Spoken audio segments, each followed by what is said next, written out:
예술의 사명은 사람들을 결속하여 전 인류를 행복으로 이끄는 것입니다. 사람들의 결속은 개인이 의식적으로 타인에게 감정을 전하고 함께 동일한 감정을 느끼는 과정으로 실현 가능합니다. 애석하게도 오늘날 상류계급이 독점한 예술은 극대화된 쾌락과 타락한 감정을 전달하는 수단으로 전락했습니다. 상류계급은 민중이 이런 예술에 공감하지 못하는 것은 예술을 이해할 지적 능력이 없는 탓이라고 말합니다. 이는 오만한 궤변입니다. 예술은 교육 유무와 무관하게 마음에 작용하는 활동이며 훌륭한 예술은 누구에게나 이해되고 전달됩니다. 예술은 모든 사람의 것이어야 합니다. 톨스토이는 예술은 사람들을 결속하고 행복으로 이끄는 사명이 있으며 훌륭한 예술은 누구나 이해할 수 있어야 한다고 보았다. 훌륭한 예술을 이해하기 위해서는 지성의 교육이 필수적인가? X. 톨스토이는 예술은 교육의 유무와 무관하게 마음에 작용하는 활동이므로 훌륭한 예술은 누구에게나 이해되고 전달된다고 보고 훌륭한 예술을 위한 지성의 교육이 필수적이지 않다고 보았다. 예술은 모든 인간의 행복을 위해 교감을 매개 할 수 있어야 하는가? 5. 톨스토이는 예술은 모든 인간의 행복을 위한 공감을 불러일으킴으로써 교감을 매개 할 수 있어야 한다고 보았다. 훌륭한 예술은 감정을 의도적으로 전달하는 수단일 수는 없는가? X. 톨스토이는 훌륭한 예술은 의식적, 의도적으로 감정을 전달하는 수단이 된다고 보았다. 민중은 어떤 예술도 이해할 수 없으므로 예술에 감동하지 못하는가? X. 톨스토이는 훌륭한 예술은 누구에게나 이해되고 전달되기 때문에 민중은 훌륭한 예술을 이해할 수 있고 감동할 수 있다고 보았다. 상류계급의 전유물로 전락한 예술은 어떤 감정도 전달할 수 없는가? X. 톨스토이는 상류계급의 전유물로 전락한 예술은 극대화된 쾌락과 타락한 감정을 전달하는 수단으로 전락하였다고 보았다. 이 세상은 고통으로 가득 차 있으니 태어남과 늙음과 병듦과 죽음이 다 고통이다. 고통 가득한 세상에서 빠져나오려면 8가지 바른 길, 8정도 글 닦아야 한다.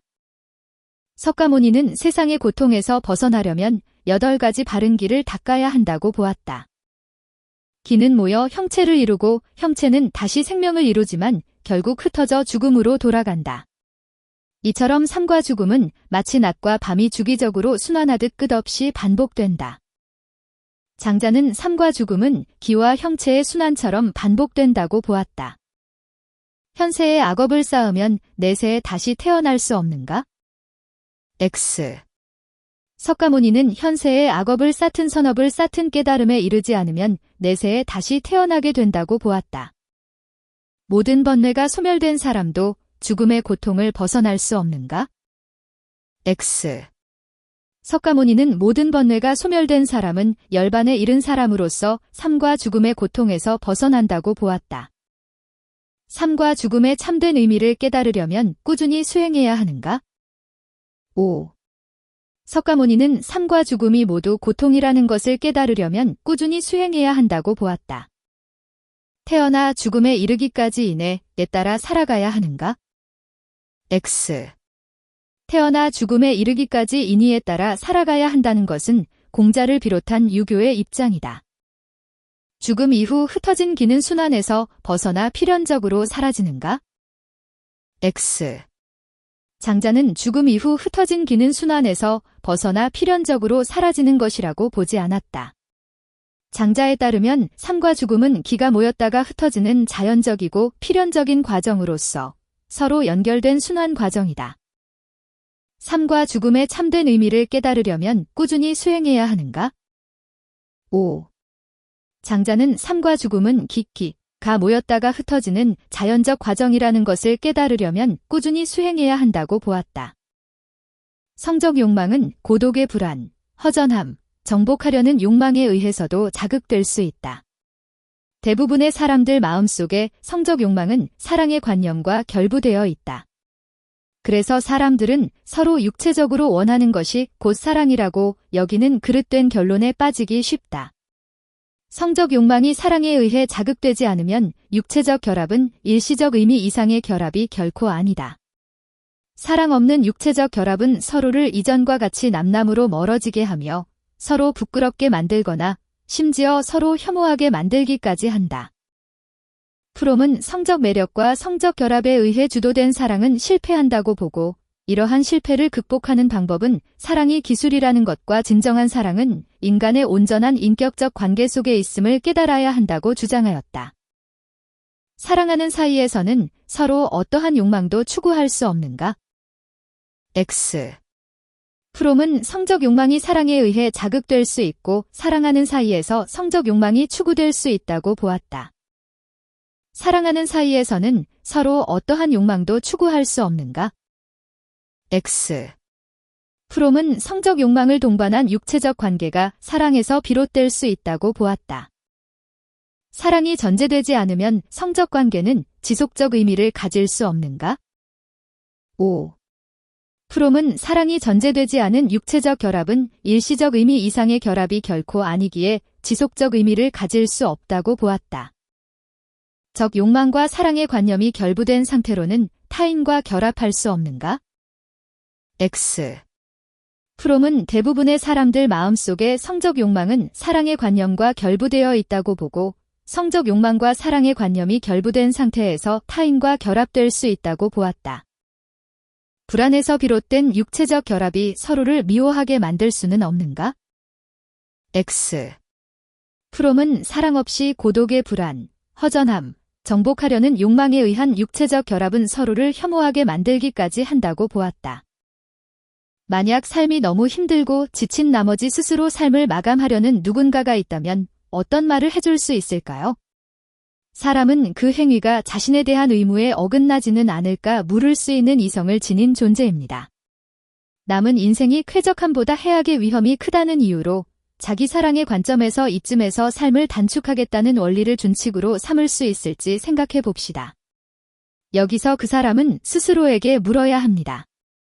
과연 이 준칙이 보편적 법칙이 될 수 있을까? 힘겨운 상태를 벗어나려는 목적으로 나 자신을 저버려도 될까? 견딜 수 있으면 인생을 살고 견딜 수 없으면 인생을 버린다면 견딜 만한 상태로만 자신을 보존하기 위한 한낱 수단으로 자신의 인격을 이용하는 것이라 할 수 있습니다. 그에게 말해주세요. 세상 무엇과도 바꿀 수 없는 하나뿐인 사람. 포기하고 싶어도 포기할 수 없고 포기해서도 안 되는 사람. 그가 바로 당신이라고 말해주세요. 칸트는 힘든 삶을 마감하려는 사람에게 스스로를 포기할 수 없는 존재임을 상기시키고 세상 무엇과도 바꿀 수 없는 존재임을 강조하였다. 쾌적함과 해악의 크기를 비교하여 보편적 법칙을 수립해야 하는가? X. 칸트는 행위의 결과가 가져오는 쾌적함과 해악의 크기와는 무관하게 보편적 법칙을 수립해야 한다고 보았다. 자기 보존을 위한 노력은 자신의 인격을 수단으로만 대하는 것인가? X.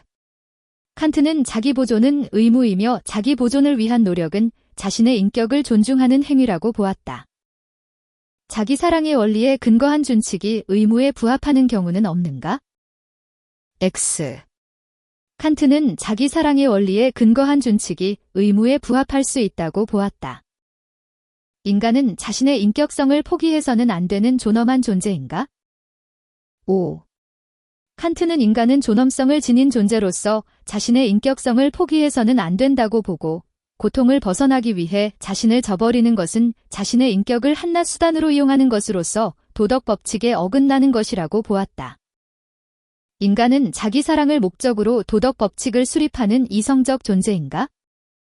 X. 칸트는 인간은 도덕 법칙을 수립하는 이성적 존재이지만 도덕 법칙의 수립은 자기 사랑을 목적으로 하지 않는다고 보았다. 인간은 생명 공동체의 한 구성원일 뿐이다. 지금까지 인간의 활동으로만 설명된 많은 역사적 사건은 실제로는 인간과 대지의 상호작용이었다. 레오폴드는 인간은 생명 공동체의 일부이며 역사적 사건은 인간과 대지의 상호작용 결과라고 보았다. 이성은 없지만 생명이 있는 피조물과 관련하여 동물을 폭력적으로 그리고 잔악하게 다루는 것은 인간의 자기 자신에 대한 의무와 대립된다. 칸트는 동물을 폭력적으로 다루는 것은 인간 자신에 대한 의무와 대립된다고 보았다. 자연물의 활용은 도덕적 행위자의 생존에 필수적인가? 5. 칸트는 자연물의 활용은 도덕적 행위자인 인간의 생존에 필수적이라고 보았다. 자연의 아름다움을 훼손하는 것은 의무에 위배될 수 있는가? 5. 칸트는 자연의 아름다움을 훼손하는 성향은 인간을 대하는 태도에도 좋지 않은 영향을 미치므로 인간 자기 자신에 대한 의무에 위배될 수 있다고 보았다. 동등한 가치를 지닌 존재자들 사이에도 의무가 존재할 수 있는가? 5. 칸트는 인간과 인간은 동등한 가치를 지닌 존재자들이라고 보고 인간과 인간 사이에 서로에 대한 의무가 존재한다고 보았다. 동물에 대한 학대 금지를 의무로 규정할 수 없는가? X. 칸트는 동물에 대한 학대는 인간의 자기 자신에 대한 의무에 어긋난다고 보고 동물에 대한 학대 금지를 의무로 규정할 수 있다고 보았다. 무생물에 관련한 의무는 모두 인간 자신에 대한 의무로 환원되는가? 5. 칸트는 인간 이외의 동물, 식물, 무생물에 관련한 의무는 모두 인간 자신에 대한 의무로 환원된다고 보았다. 무생물에 관련한 의무는 모두 인간 자신에 대한 의무로 환원되는가? X. 레오폴드는 무생물을 비롯한 생명 공동체의 구성원들에 대한 도덕적 고려는 생명 공동체의 온전함, 안정성, 아름다움을 보존하기 위한 의무라고 보았다. 신은 사람마다 주어진 적절한 한계를 벗어나지 않도록 하기 위해 각기 다른 삶의 양태를 소명이라 이름하셨다. 그래서 다스리는 사람은 자기 직분을 더 의욕적으로 수행할 것이며 가정의 가장도 자기 의무를 다할 것이다. 칼뱅은 신은 각자 소명을 통해 삶의 한계를 지키도록 했다고 보았다. 군주가 예의를 숭상하고 법도를 이루면 나라의 표준이 있게 된다. 그런 후 사람들의 직분을 분명히 나누고 하는 일에 질서를 마련하며 재능과 기술을 따져 능력 있는 이에게 관직을 주면 잘 다스려지지 않을 수가 없다. 순자는 군주가 예의를 중시하고 법도를 세우면 나라가 잘 다스려진다고 보았다. 직업적 성공은 선행에 대한 공로를 신에게 인정받은 은총인가? X.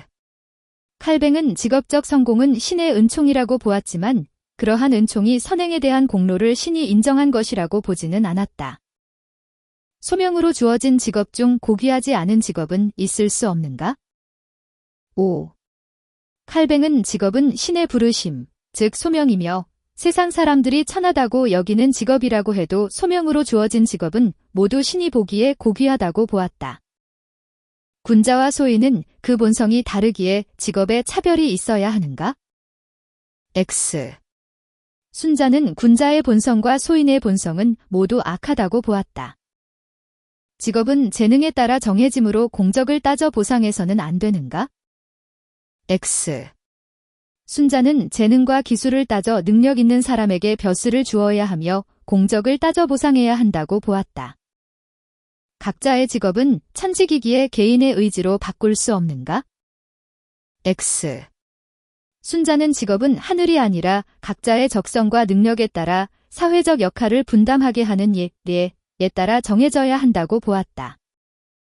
시민 불복종은 거의 정의로운 사회의 자유롭고 평등한 사람들 사이에서 사회협동체의 원칙이 존중되지 않고 있음을 선언하는 행위다. 이는 신중하고 양심적인 신념의 표현이기 때문에 공개석상에서 이루어지는 비폭력적 행위다. 시민 불복종은 경고나 훈계일 수는 있어도 위협일 수는 없다. 롤스는 시민 불복종은 정의로운 사회에서 사회협동체 원칙이 존중되지 않음을 선언하는 공개적, 비폭력적 행위라고 보았다. 시민 불복종이 빈번한 국가의 체제가 부정의할 수는 없는가? 5. 롤스는 시민 불복종의 문제는 거의 정의로운 사회에서 발생한다고 보았다. 거의 정의로운 사회는 대체로 질서정연하면서도 정의에 대한 다소 심각한 위반도 일어나는 사회이지만 부정의한 체제는 아니다.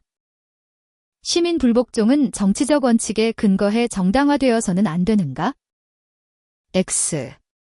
롤스는 시민 불복종은 정치적 원칙인 정의의 원칙에 근거해 정당화될 수 있다고 보았다. 시민 불복종은 법에 대한 충실성을 불가피하게 거부하는 위법 행위인가? X. 롤스는 시민 불복종은 위법적 행위이기는 하지만 법에 대한 충실성 내에서 행해진다고 보았다. 거의 정의로운 사회에는 헌법 원칙에 대한 의도적인 위반은 존재하지 않는가? X. 롤스는 거의 정의로운 사회는 헌법 원칙인 정의의 원칙에 대한 의도적인 위반이 존재할 수 있다고 보았다. 시민 불복종의 대상이 되는 법은 불복종이 가져올 무질서의 가능성에 근거해 정해지는가? X. 롤스는 시민 불복종의 대상이 되는 법은 평등한 자유의 원칙에 대한 심각한 위반이나 공정한 기회균 등의 원칙에 대한 현저한 위반에 국한된다고 보았다. 물론 롤스는 많은 집단에 의해 불복종이 행해질 때 정의로운 체제의 효율성을 침해하게 될 극심한 무질서가 따르게 될 수 있다고 보고, 이런 경우 시민 불복종에 가담할 수 있는 범위에 한계가 있다고 가정하였지만, 불복종이 가져올 무질서의 가능성에 근거해 시민 불복종의 대상이 되는 법이 정해진다고 보지 않았다.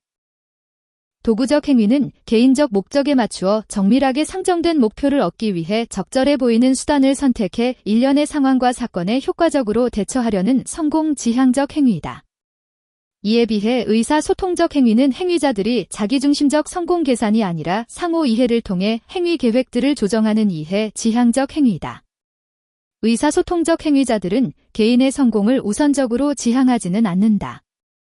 그들은 각자 행위 계획을 공동의 상황 정의를 토대로 조화시킬 수 있으며 그 조건에서 개인적 목표를 추구한다. 하버마스는 의사소통적 행위는 상호 이해를 바탕으로 행위 계획들을 조정하는 이해, 지향적 행위라고 보았다. 의사소통적 행위는 상호 이해가 반드시 요청되는 사회적 행위인가? 5. 하버마스는 의사소통적 행위는 상호 이해가 반드시 요청되는 사회적 행위라고 보았다. 의사소통적 행위에 참여해야만 이성적 능력을 발휘할 수 있는가? X. 하버마스는 의사소통적 행위만이 아니라 도구적 행위에서도 이성적 능력을 발휘할 수 있다고 보았다. 의사소통적 행위자들은 합리적 대화보다 효율적 선택을 우선하는가? X. 하버마스는 의사소통적 행위자들은 효율적 선택보다 합리적 대화를 우선한다고 보았다. 개인적 목표는 공동의 상황 정의에 근거할 때만 달성할 수 있는가? X.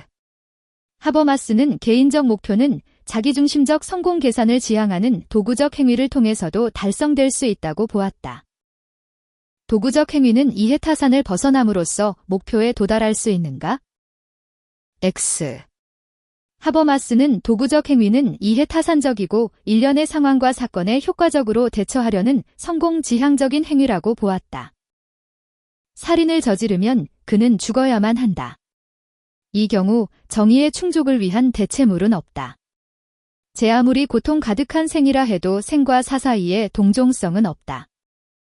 칸트는 살인자는 반드시 사형에 처해야 하며 생과 사 사이에는 대체물이 없다고 보았다.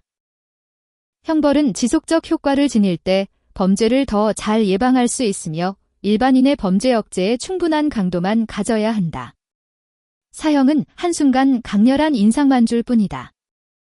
베카리아는 형벌은 지속적 효과로 범죄 예방에 효과적이며 사형은 일시적 인상만 준다고 보았다. 원리에 위배된 형벌이 법적 정의를 실현하는 경우가 있는가? X. 칸트는 공적 정의가 원리와 표준으로 삼는 것은 다른 한쪽보다 한쪽으로 더 기울지 않는 동등성의 원리라고 보고 응보 원리에 위배된 형벌이 법적 정의를 실현하는 경우는 없다고 주장하였다. 타인에 대한 범죄는 자기 자신에게 가하는 범죄로 간주되는가? 5. 칸트는 타인에 대한 범죄는 자기 자신에게 가하는 범죄로 간주된다고 보았다. 형벌은 범죄자의 선을 목적으로 집행되어서는 안 되는가?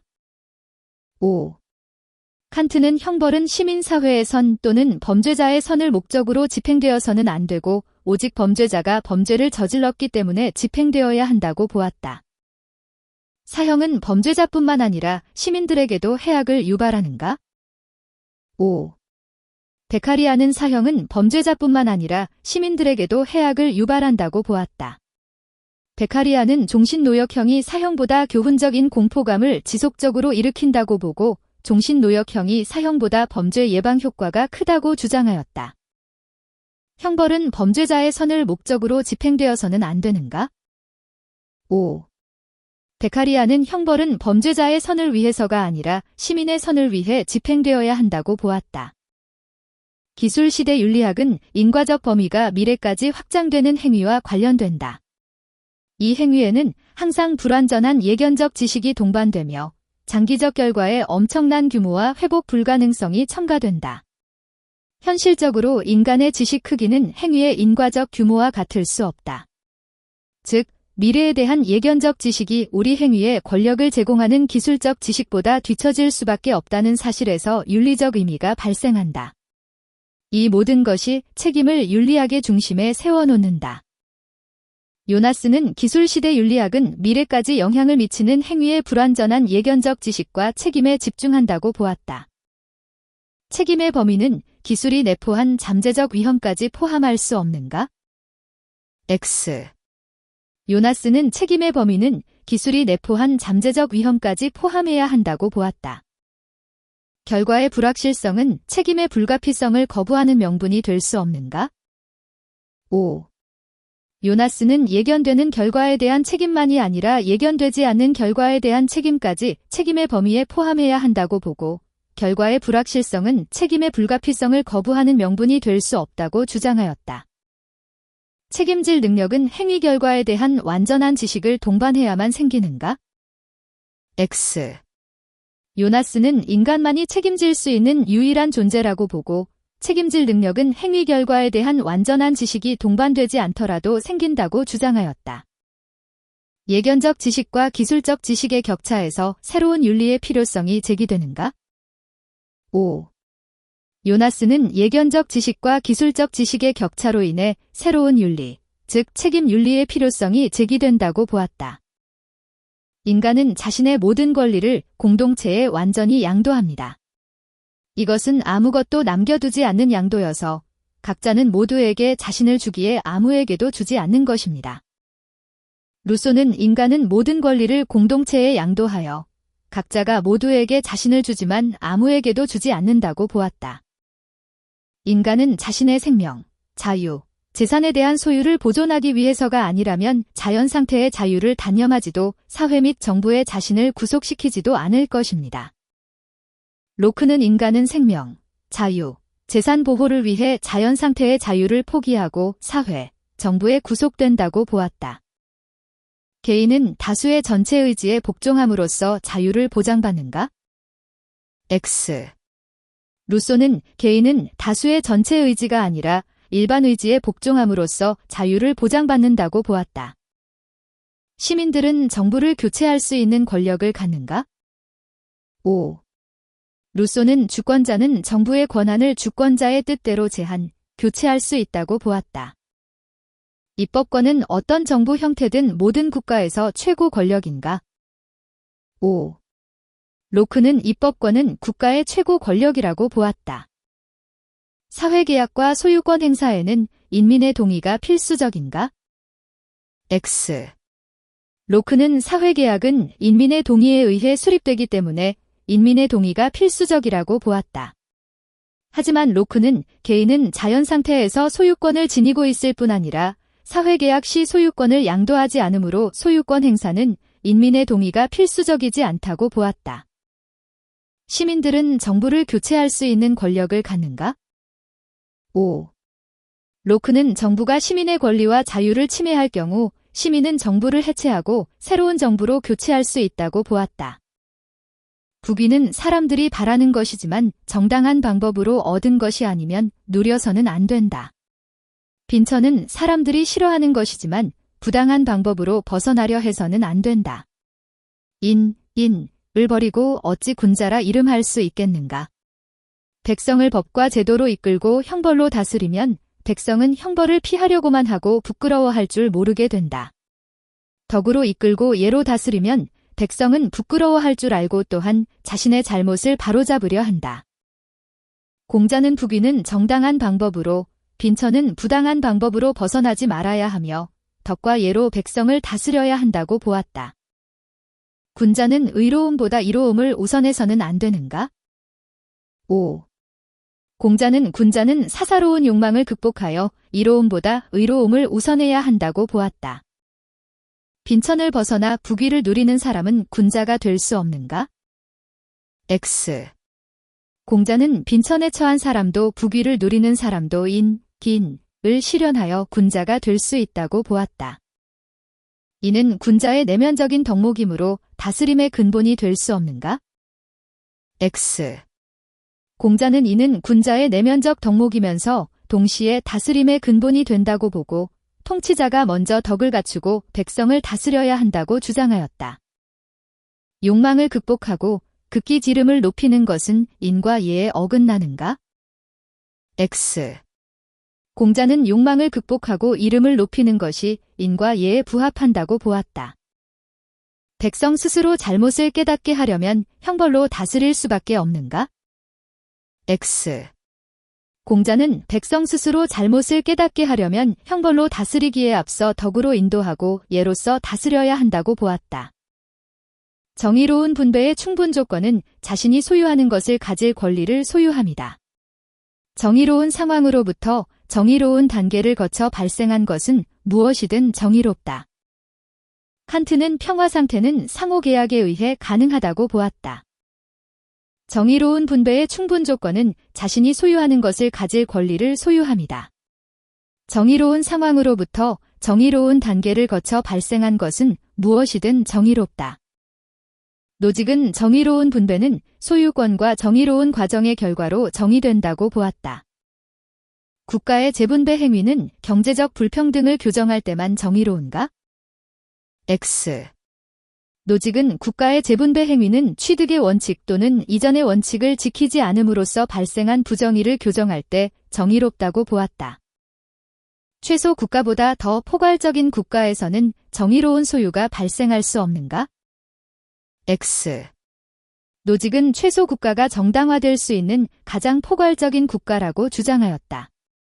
하지만 최소 국가보다 더 포괄적인 국가에서도 정의로운 소유는 발생할 수 있다고 보았다.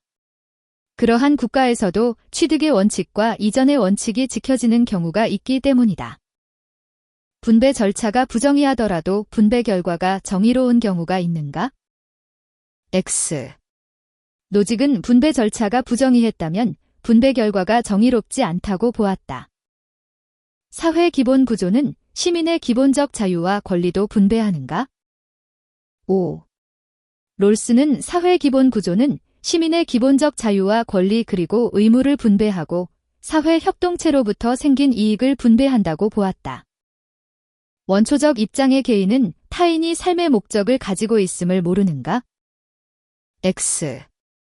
롤스에 따르면 원초적 입장의 개인은 자신과 타인이 지니고 있는 특정한 삶의 목적이 무엇인지는 모르고 있지만 자신과 타인이 삶의 목적을 가지고 있다는 일반적 지식은 알고 있다.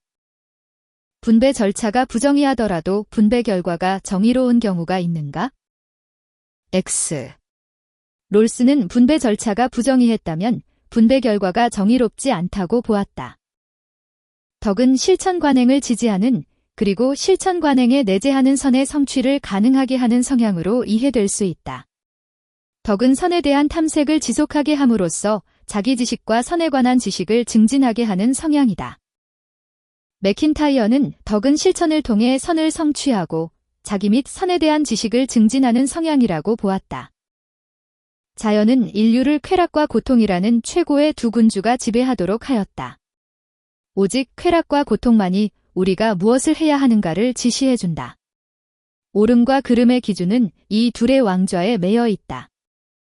벤담은 쾌락과 고통이 인류의 행동 기준이라고 보았다. 친밀도에 따른 차등적 대우는 유덕한 행위가 될 수 없는가? X. 매킨타이어는 역사적 시간과 사회적 공간에서 펼쳐지는 삶의 구체적 모습이 도덕적 판단에 반영되어야 하며 친밀도에 따른 차등적 대우도 유덕한 행위가 될 수 있다고 보았다. 행위 자체에 내재된 도덕적 속성으로 보편적 도덕 법칙을 세워야 하는가?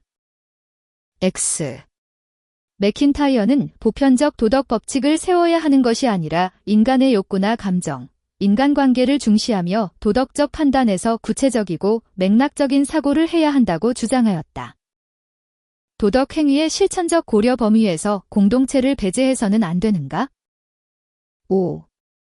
맥킨타이어는 공동체와 그 공동체의 전통과 역사를 중시해 도덕 행위의 실천적 고려 범위에서 공동체를 배제해서는 안 된다고 보았다.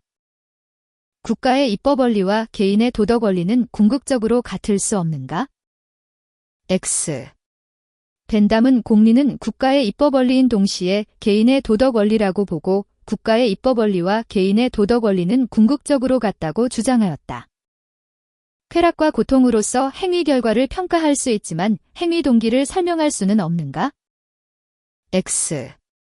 벤담은 쾌락과 고통은 인간이 무엇을 하게 될 것인지를 결정하는 것은 물론 우리가 무엇을 해야 할까를 지시한다고 보았다.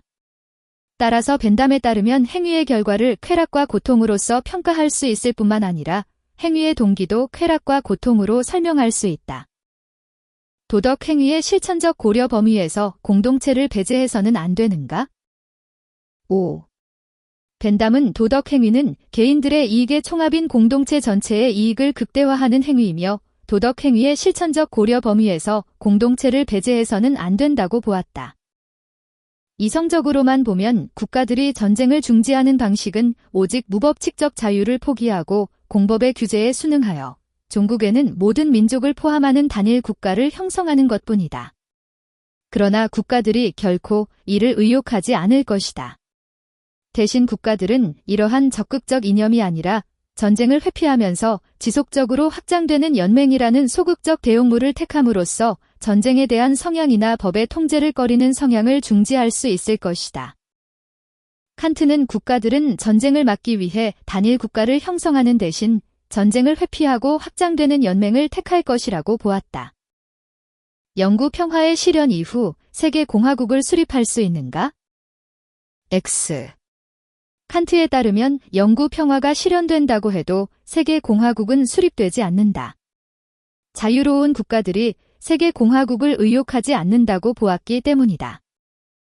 영구 평화가 모든 전쟁의 영구적 종식을 요청하지는 않는가? X. 칸트에 따르면 영구 평화는 모든 전쟁의 영구적 종식을 요청한다. 대내 권력이 전제적일수록 전쟁을 일으킬 가능성은 증가하는가? 5. 칸트는 대내 권력이 전제적일수록 전쟁을 일으킬 가능성이 증가한다고 보고 영구 평화를 위해서는 모든 국가의 시민적 정치 체제는 전제 정체가 아니라 공화 정체이어야 한다고 주장하였다. 방문한 외국인이 내국인과 동일하게 행사할 수 있는 권리는 없는가? X. 칸트는 외국인이라 할지라도 우호적으로 행동하는 한 환대받을 권리를 지닌다고 보고 이러한 권리는 모든 인간에게 속해 있는 권리라고 보았다. 연맹에 가입한 주권 국가들을 공통으로 규제하는 법은 불가능한가? X. 칸트에 따르면 연맹에 가입한 주권 국가들은 자유로운 국가들의 연맹 체제에 기초한 국제법에 의해 공통으로 규제될 수 있다. 우리는 절대 빈곤에 처한 사람들을 도울 의무가 있다. 빈민을 돕기 위한 기준은 수입의 단 1% 수준에서 시작할 수 있다. 이것은 중요한 희생 없이 쉽게 낼 수 있을 것이다. 싱어는 빈곤층 지원은 수입의 1%부터 시작 가능하며 이는 큰 희생 없이 가능하다고 보았다. 특정 생활 수준 이상이라면 빈민을 돕도록 강제하는 사회를 생각해보자. 그런 강제만 없고 다른 것이 모두 같은 사회가 있다면 누구든 거기로 갈 것이다. 개인의 재산 처분은 강제될 수 없다. 노직은 사람들은 다른 조건이 모두 같더라도 특정 수준 이상의 사람에게 빈민 구제를 강제하는 사회보다는 강제가 없는 사회를 선호할 것이라고 보았다. 빈민을 위한 자선은 도덕적으로 정당한 행위인가? 5. 노직은 빈민을 돕는 행위를 의무가 아니라 자선의 차원이라고 보았다. 원조 효과가 불확실하다면 원조 결정을 유보할 수 있는가? 5. 싱어는 공리주의자로서 원조 효과가 불확실하다면 원조 결정을 유보할 수 있다고 보았다. 원조 대상이 받는 혜택이 원조 주체가 부담하는 비용을 초과해야 하는가? 5. 싱어는 해외 원조를 통해 인류의 행복이 증진되어야 한다고 보기 때문에 원조 대상이 받는 혜택이 원조 주체가 부담하는 비용을 초과해야 한다고 보았다. 원조 행위는 원조 주체의 소유권을 필연적으로 침해하는가? X. 노직은 개인이 자발적으로 자신의 부를 빈곤으로 고통받는 사람을 위해 원조하는 행위는 원조 주체의 소유권을 침해하지 않는다고 보았다. 고통이나 쾌락을 느낄 수 있는 존재는 이익 관심을 갖는다.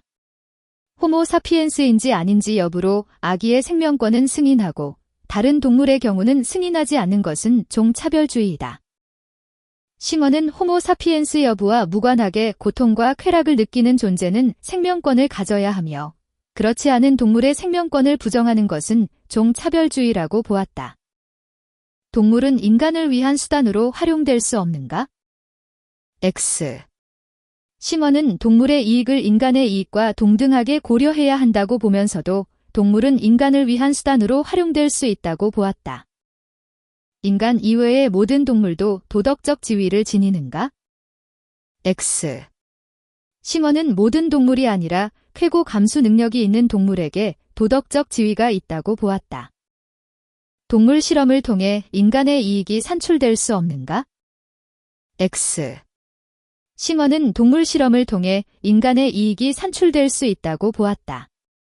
하지만 싱어는 일반적으로 동물 실험을 통해 얻을 수 있는 인간의 이익에 비해 동물의 고통이 크다고 주장하며 동물 실험을 반대하였다. 인간의 이익과 실험 대상인 동물의 이익을 동등하게 고려해야 하는가? 5. 싱어는 이익 평등 고려의 원칙에 의거하여 실험 대상인 동물의 이익을 인간의 이익과 동등하게 고려해야 한다고 보았다. 감각 능력을 지닌 동물은 어떤 실험의 대상도 될 수 없는가? X. 싱어는 감각 능력을 지닌 동물이 어떤 실험의 대상도 될 수 없다고 보지는 않았다.